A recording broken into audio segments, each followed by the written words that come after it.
Well, definitely one of the things I was here for was the edge. And I think HPE also is showing that they're here for the edge too. So we actually looked at a few things. We looked at one possible edge device, the ProLiant DL145, but we also looked at the iLO,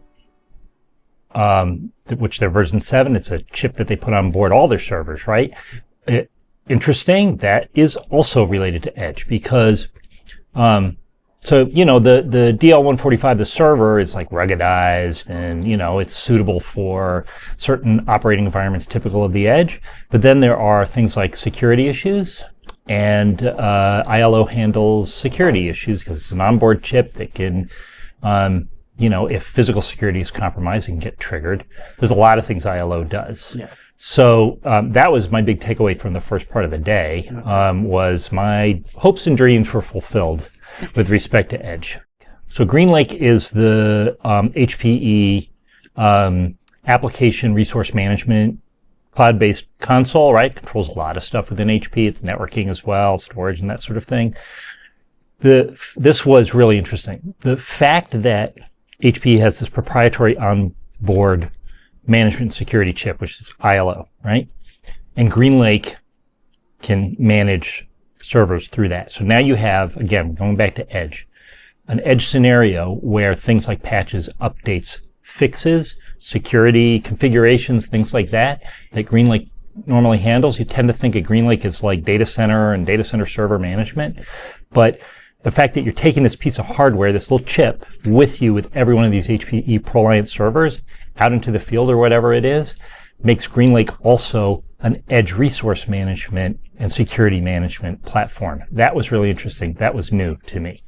So DL145 is interesting. You say successor because it's in Gen 11 right now, but Gen 12 is what they're rolling out now. Yeah.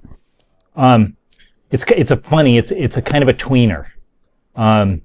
It's 2U like a regular rack server, but its width and depth are a lot shorter than, or a lot, you know, smaller than a rack. Yeah. It's not really a big deal with depth. There's a lot of rack units that aren't all that deep, but the width being only, I think, 15 inches is much narrower than a typical rack.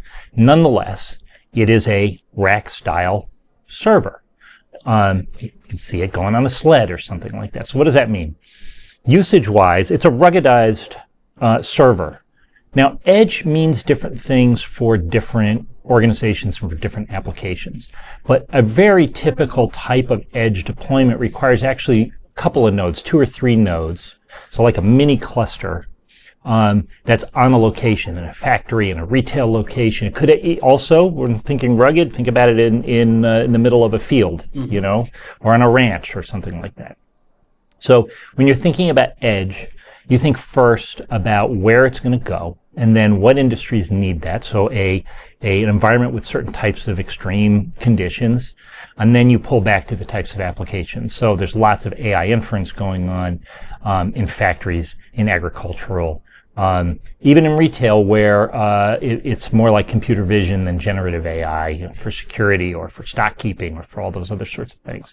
So that takes you in this chain from this box. Okay, it's a box. Now, where do I use it? I just gave a few examples right there. And, you know, obviously customers themselves are a lot more creative in terms of, you know, what they might use something like that for.